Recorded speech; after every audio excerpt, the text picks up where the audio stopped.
एब खान देखो से माशाल्लाह उल्टे पुशअप लगा रहा है। शाबाश, जिंदाबाद, माशाल्लाह, शाबाश शाबाश शाबाश।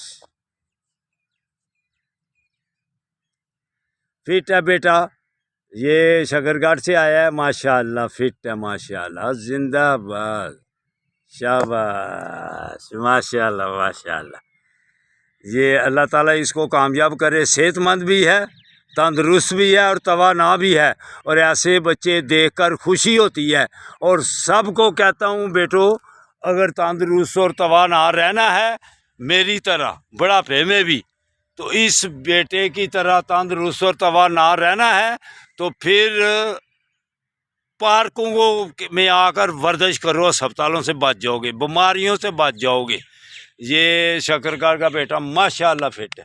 ठीक है बेटा, जिंदाबाद जिंदाबाद।